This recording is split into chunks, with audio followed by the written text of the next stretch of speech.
Somos sobrevivientes de violencia política sexual. Y este trabajo es parte de nuestra reparación.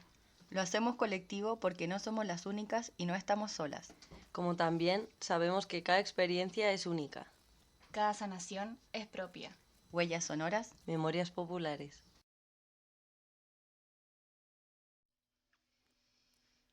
Si ya lo conté, y aunque no me sentí bien con las reacciones, ¿qué se supone que debería hacer ahora? ¿Debería ir a una psicóloga? ¿Entenderá la psicóloga la rabia que siento?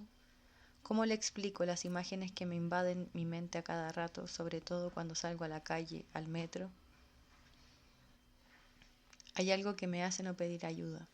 ¿Entenderá una psicóloga de mi odio hacia el sistema y todas sus formas? ¿Deberé esperar a colapsar un día para decidirme a pedir ayuda? Todavía no puedo ni quiero decir con detalle lo que me pasó. Solo siento un torbellino de pensamientos, emociones y sensaciones dentro mío que a ratos no puedo contener. ¿Sabrá alguien qué hacer con todo esto? ¿Será más doloroso abrirme a compartirlo con otra persona y que ésta no me entienda o me invalide? Hay cosas que creo que debo guardarme para no sentirme juzgada o que no piensen que enloquecí. ¿Por qué pienso que cada vez que necesito hablar del abuso mis amigas se pueden cansar de mí? ¿Hay algo que pueda hacer para no sentirme un cacho? ¿Será mejor dejar pasar el tiempo y se difumine mi dolor, mis preguntas, mis miedos y mis inseguridades? ¿Podré volver a relacionarme sexualmente con alguien y disfrutarlo?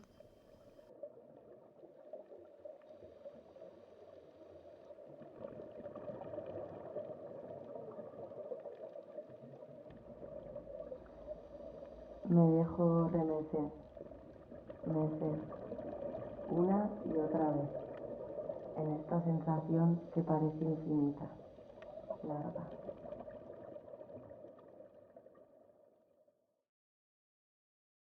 El silencio acompaña mis días. ¿Cómo nombrar eso que he vivido? ¿Me cambia?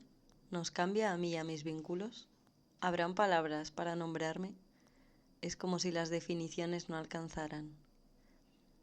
Entre el abrazo y el mecer eterno de estas emociones, confío en mí y en la tierra que me sostiene.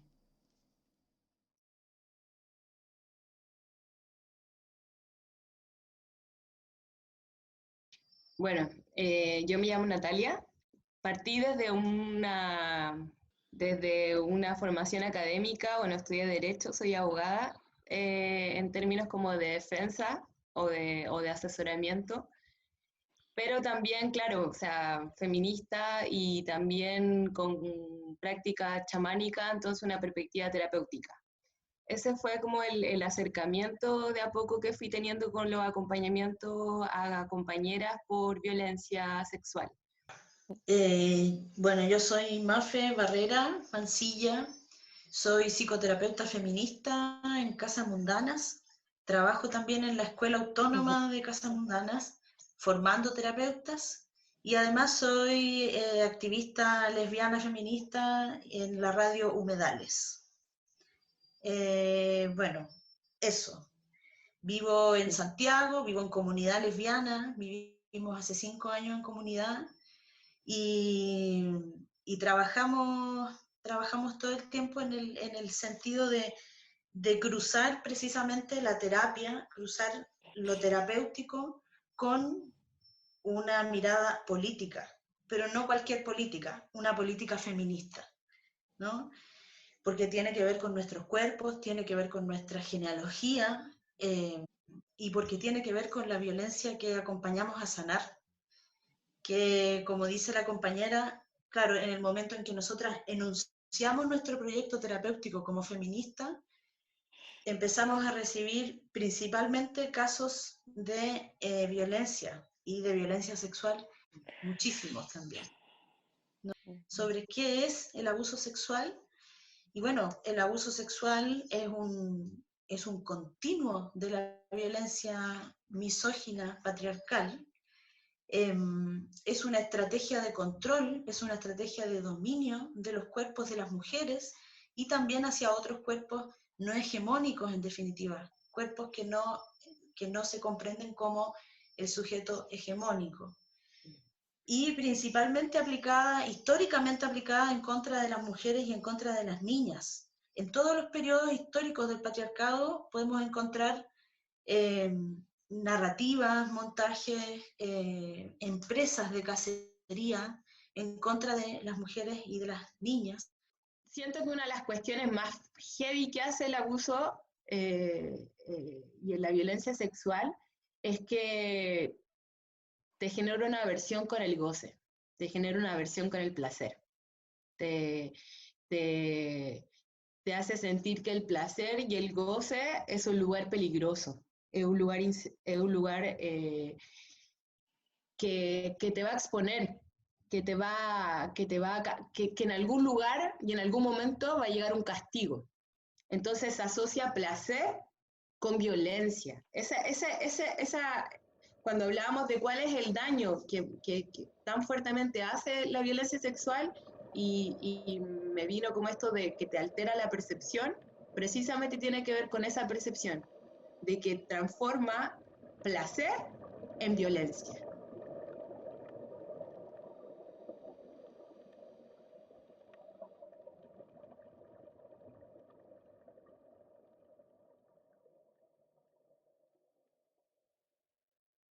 Creo que para poder acompañar, y creemos que en Casas Mundanas, que para poder acompañar a personas que quieren sanar sus experiencias de violencia sexual, es necesario desmarcarnos, desprendernos de la psicología oficial, de la forma oficial de entender estos procesos. Porque la psicología ha sido parte del problema. La psicología es un cuerpo de conocimiento fundado en el patriarcado, por lo tanto, hoy día obsoleta, estamos en la agonía del patriarcado y podemos decir que es una disciplina obsoleta, que fue fundada en una perspectiva completamente fálica y misógina, y que con el paso de la historia y de los años no han rectificado esa posición, ¿no? Y de hecho la psicología se continúa enseñando de la misma manera clásica en las mejores academias del mundo y del país.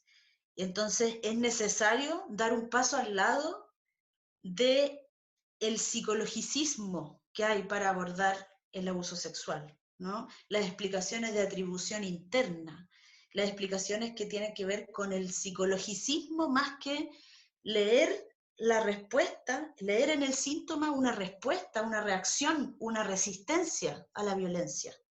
La psicología lo entiende al revés, la psicología patologiza, ¿no? Entonces, es necesario primero desmarcarnos de este cuerpo de conocimiento oficial que es la psicología y que como el derecho también violenta, ¿no? También está fundado en ese paradigma, que es el paradigma patriarcal, en cuyo núcleo encontramos la misoginia como mito fundante de esta cultura. Entonces necesitamos dar un paso al lado y tampoco podemos saltar al vacío. ¿Desde dónde nos vamos a agarrar? Bueno, nosotras nos agarramos desde el feminismo, desde la teoría política, filosófica y poética también del feminismo.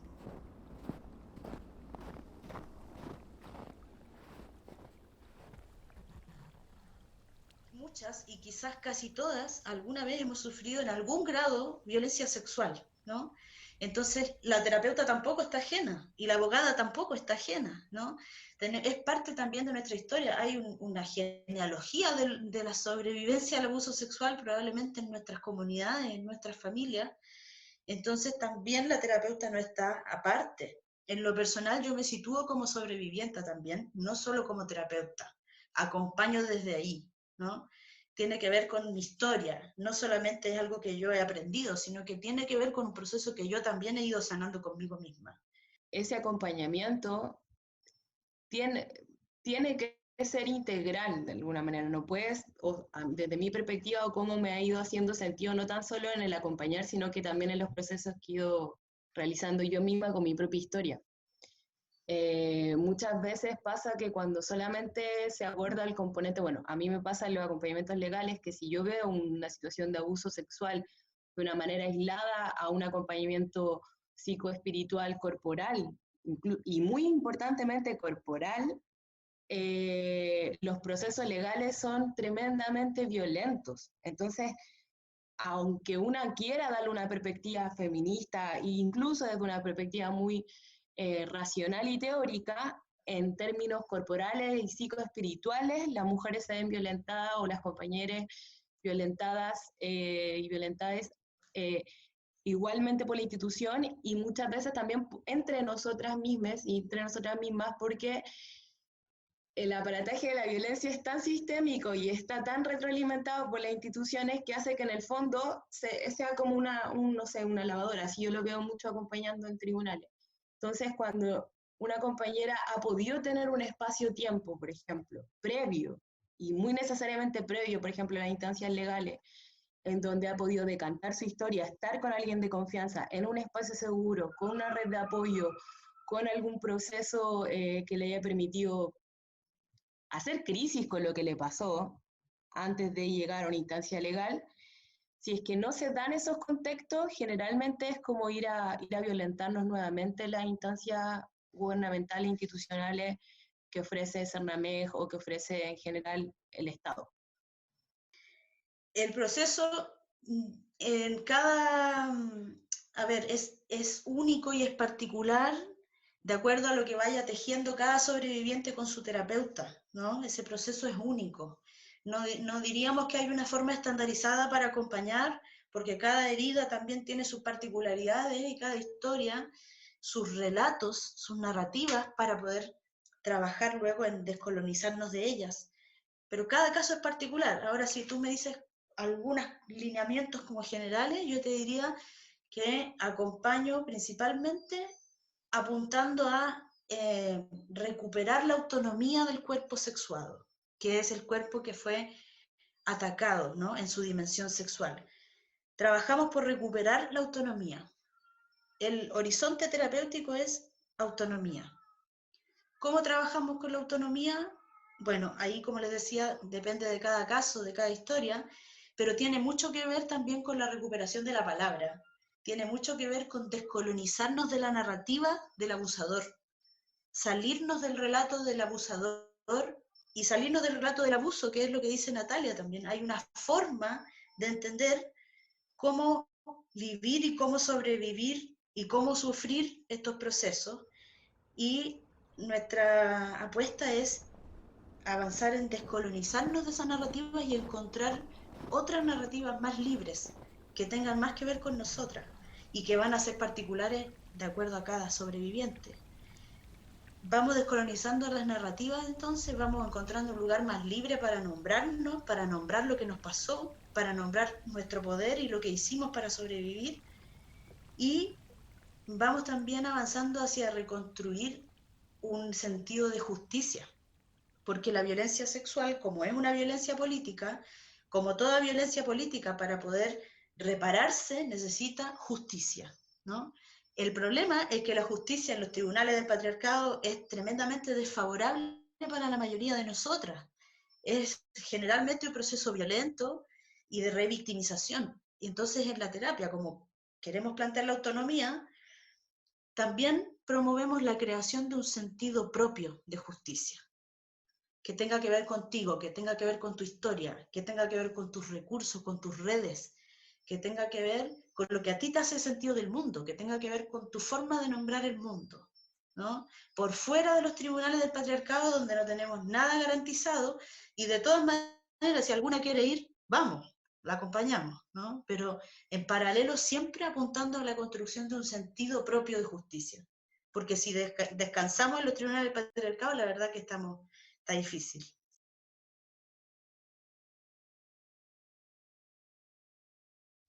Tratar de olvidar, negar, silenciar para seguir caminando. A veces esta es mi estrategia de sobrevivencia, a veces el entorno me apaña y en otras es cosa de tiempo. Observo con detenimiento cada parte de mi cuerpo. Entre la montaña encuentro sosiego. Ella conoce de nieve, de lluvia y tormenta, como de sol y primavera.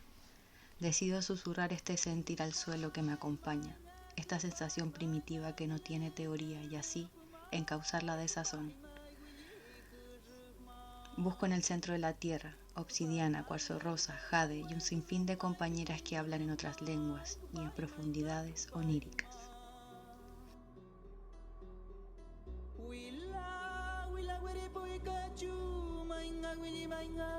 Pikum kurup am gwili kurup am gwila gwila gwi kacu mai kacu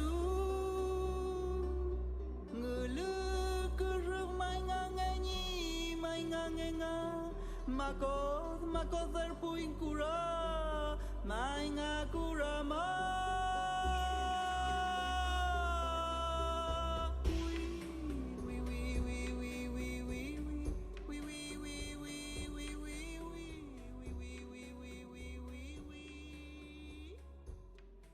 es que en el fondo también vayamos haciendo una crítica con respecto a la perspectiva de la víctima y de cómo visualizar a la persona que ha vivido abuso, porque hay un discurso muy hegemónico y muy institucional con respecto a qué le pasa a una persona cuando vive abuso sexual, específicamente una mujer o un cuerpo feminizado, en donde la única categoría posible para abordarlo es víctima.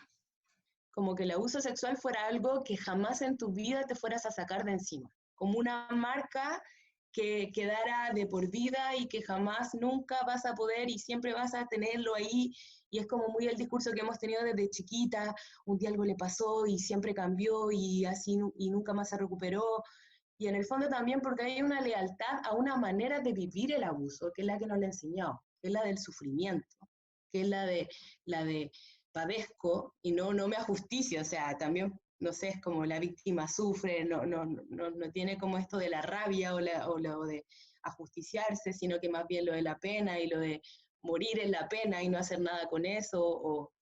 Entonces, creo que esos discursos culturales y esos discursos políticos, porque están muy fomentados también por las instituciones, pobrecita, siempre es como aparte como si fuera manchada, como si fuera un caso aislado. Si nos ponemos a conversar, todas las personas hemos sido abusadas sexualmente en algún grado, cada vez me quedan menos dudas de eso. Pero eso, como sobre todo desvictimizarnos de una manera que claramente no sea invisibilizar la violencia que hemos vivido. Es necesario entender que una fue víctima de abuso, pero luego lo que tenemos enfrente es una sobreviviente de abuso, ¿no? Y en ese sentido, ese es un primer punto muy importante. Entender también que es necesario el proceso de reconocer que una fue víctima, no se puede saltar esa parte, hay que reconocer ese dolor y luego trascender hacia una mirada más libre, ¿no? y de mayor poder, en donde reconocemos que sobrevivimos. De la manera que haya sido, las sobrevivientes hacemos muchas cosas para sobrevivir. Y como dice el libro El coraje de sanar, que aprovecho de recomendarlo, está libre para descarga, no es muy buena calidad, pero está libre, se llama El coraje de sanar y es un manual de sobrevivientes para sobrevivientes. Y este libro en su primera parte dice, primer punto, capítulo número 1, honrar lo que se ha hecho para sobrevivir. Haya sido lo que haya sido, ¿no? Algunas se van más para adentro, otras se van más para afuera, en fin, o sea, hay una infinidad de maneras de sobrevivir y eso es una primera cosa que vamos a relevar. Vamos a reconocer el poder que tiene la persona que hoy día ha decidido sanar esta herida. No hay valoración si hacemos algo por nosotras mismas. Solo por nosotras mismas. Incluso, por ejemplo, muchas veces he visto, y me incluyo, en personas que hemos cuestionado a otras porque no han querido hacer colectivo y público algunos relatos. Me incluyo incluso. Y ha sido una vuelta de tuerca súper fuerte de decir, ¿y por qué tiene que exponerse? ¿Y por qué nosotras tenemos que abrir el pecho y entregarlo todo y inmolarnos por todo y contar todo porque tenemos que hacerlo y como tú decís, por las que vienen, solo por las que vienen, no por nosotras, no por nuestra vida, que es caleta y suficiente para hacerlo, no, tiene que siempre ser por una causa, algo mayor, no es válido que sea por una misma. Una colonización de tu subjetividad y de tu manera de percibir tu ser de manera mucho más allá de netamente lo físico. Y tiene que ver con un relato, precisamente. Tiene que ver con ese relato también que no podemos creer cómo aparece, pero es qué hice yo para que me pasara esto, por ejemplo. Que pasa mucho cuando vivimos un abuso sexual. Inmediatamente, por mucha teoría que hayamos leído o por mucha participación política que hayamos tenido en grupos feministas o incluso por mucha terapia que hayamos realizado, cuando vivimos un abuso y lo he vivido personal y lo hemos compartido con varias compañeras, el relato que inmediatamente aparece es la culpa. Entonces, o sea, esa culpa que en el fondo está constantemente atravesándonos como a través de distintas señales y en distintas dimensiones, por eso es tan importante que sea integral el acompañamiento, logra permear nuestro subconsciente de unas maneras que son realmente, siento que, como decía la Mafe, es súper difícil estandarizar la manera en cómo se manifiesta en cada persona, cómo se vaya a manifestar en un síntoma, por ejemplo. Pero sí una constante es que te coloniza un relato interior, o sea, te altera órdenes en torno a cómo te percibes a ti, cómo percibes tu integridad y tu vínculo contigo y con el mundo. Entonces, creo que por eso también, y concuerdo mucho con lo que comentaba la compañera, de que es casi como la violencia original, o sea, es el correctivo principal que se ha vivido y que hemos vivido en nuestros cuerpos, ha sido la violación desde un punto de vista simbólico, ¿no? Violados desde que nacemos constantemente. Entonces, también por eso estoy muy de acuerdo con que para poder desvictimizarnos o cuestionar el relato de la víctima, igualmente lo primero que hay que hacer es reconocer lo que vivimos. Creo que las principales marcas son relacionadas con todo lo que se deriva de la culpa, de la imposición del silencio, de la vergüenza, el estigma del abuso y la imposición de la narrativa del abusador, como decía, que generalmente es una narrativa que culpabiliza a la sobreviviente. Entonces, en ese sentido es muy importante organizar la información. Después del abuso, las sobrevivientes viven muchos años con la información desorganizada respecto del abuso, porque además, como es algo que no se puede hablar, como claro, es un tabú, entonces queda la información desorganizada. Cuando la organizamos, podemos distribuir esa culpa que guarda la sobreviviente y ponerla en quienes tuvieron realmente, quienes cometieron el abuso o quienes lo favorecieron con sus acciones, con sus omisiones, ¿cierto? Los adultos, las personas que generalmente son los adultos que estaban alrededor y que no hicieron lo que tenían que hacer para proteger. Cuando organizamos podemos distribuir esa culpa, desculpabilizar, ordenar la información, ver que hubo roles, ver que hubo un abusador o hubo unos abusadores, pero que hubo también un sistema que no protegió, y entonces sacar esa carga de estigma, esa carga de culpa, esa carga que produce el silencio, esa opresión, ¿no?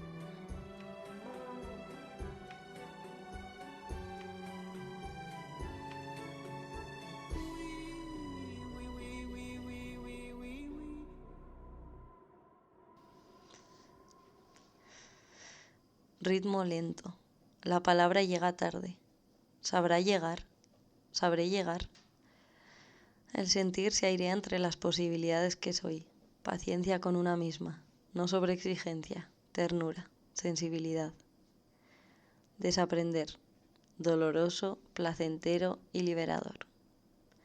A veces me gustaría escapar un poco de mi mente, o que ésta fuera un lugar más amable donde poder estar. Torbellinos de pensamientos se convierten en sentires. Sentires que me desbordan, que me detienen a mi ritmo y mis quehaceres. La desidia que provoca este sistema que le declara la guerra a la vida. ¿Es posible estar sana cuando la sensibilidad no es productiva? ¿Estamos preparadas para dimensionar el daño que nos atraviesa?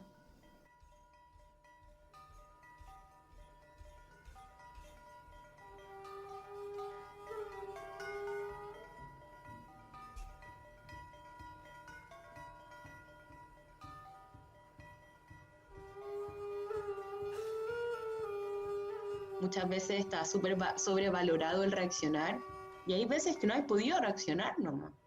Y eso tampoco significa que haya accedido o que haya sido menos tajante o que haya significado algún tipo de como aceptación.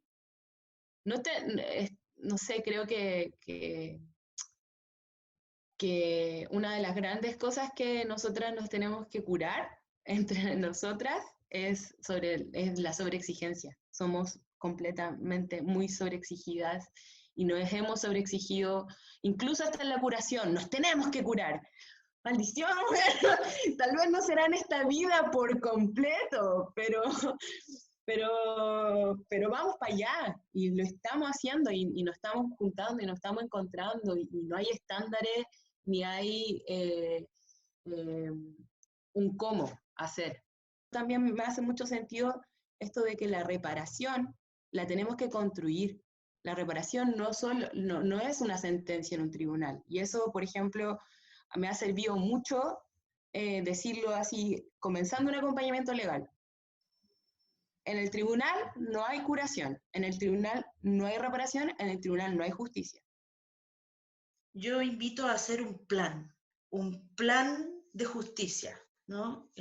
Acompaño a sobrevivientes y cuando surge en ellas mismas esta necesidad de hablar, empezamos a preparar ese camino, porque no es llegar y hacerlo, ¿no? Porque primero hay que prepararse en el sentido de que vamos a hablar porque para nosotras es importante hablar, no por lo que nos vayan a responder, no por lo que nos vayan a decir los demás, no por lo que nos puedan creer o no creer, ¿no?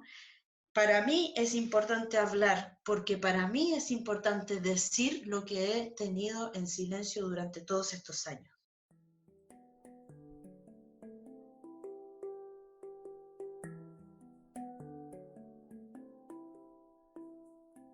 Hay un camino que se tiene que preparar y ese camino no es solo personal, es colectivo y en ese sentido, claro, hay que promover que las sobrevivientes puedan estar en red cuando llega el proceso de hablar, de hacer justicia. Y sobre si creo que hay reparación, absolutamente, si no, no trabajaría en lo que trabajo. Estoy segura, y lo he visto en estos años que llevo acompañando procesos de sobrevivientes, yo como terapeuta también y sobreviviente, no me cabe absolutamente ninguna duda de que podemos sanar. Y quiero decir que ese proceso de sanar es un proceso que crea la sobreviviente en compañía de su terapeuta o de sus redes más cercanas que la apoyan. Es un proceso que es creado por ella, es una reparación que no tiene nada que ver con el abusador, es una reparación que pocas veces tiene que ver con los tribunales, es la capacidad de nosotras sanar porque nosotras recuperamos el lenguaje, porque nosotras recuperamos la conexión con nuestro cuerpo sexuado y con todo su poder creativo, porque nosotras recuperamos la confianza, porque nosotras recuperamos autonomía cuando organizamos la información y decimos, ok, pasó esto, esto vino antes, esto vino después. Y cuando yo tengo la autonomía de volver a organizar mi historia, de poner los roles en su lugar, de poner bajo sospecha las narrativas, hay un proceso que decimos que es de autorreparación, ¿no? No vienen de afuera a repararte ni las instituciones del Estado, ni mucho menos el abusador, que de paso decimos no es un enfermo, es un militante de su cultura, es un militante de la cultura patriarcal, misógina, ¿no? Y entonces de allí no esperamos nada, allí no vamos a encontrar nada, en los tribunales casi nada, casi nunca, y entonces ese proceso es un proceso autónomo, pero colectivo. Como si fuera mía, como si fuera yo. Sueña con la luna llena. Ella es autora y genia, libre como el agua. Se levanta sin tropieza. Muchas veces hay una expectativa de que este proceso tenga un fin, un cierre, pero regresa. Puede regresar, porque la violencia sexual es política, es social, y no es posible dejar de sentir los síntomas de este engranaje. A pesar de ello, los ciclos nos entregan herramientas, experiencias, los relatos de otras y sus cariños, lugares donde podemos disfrutar, revelarnos, defendernos y transformarnos.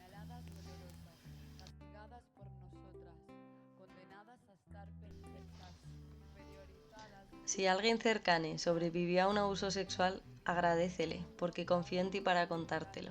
No le pidas detalles, no juzgues lo que hizo o no hizo. No le cuestiones, ni le fuerces a hacer algo que no quiera. Respeta sus tiempos en el proceso. No te sientas culpable si no puedes apañar todo lo que te gustaría, porque esto probablemente también te atraviesa. Y ojalá también tú puedas acompañarte con alguien.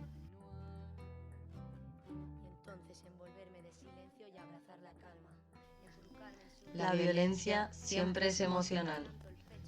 Es probable que nuestras palabras y afectos no logren contener por completo. La amistad se profundiza y desromantiza a medida que vamos caminando. Todos estamos aprendiendo. Escucha y escúchate.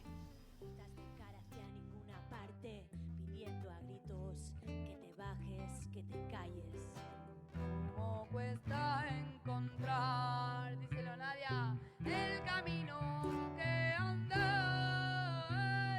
Sabes que te perderás y que no volverás a intentar. Sueña con la luna llena, ella es autora y genia, libre como el agua. Se levanta sin tropieza, mi niña abuela. Sueña con la Aquí no hay justicia si haces allá deben volver a darme vida, llorar vuestra pena.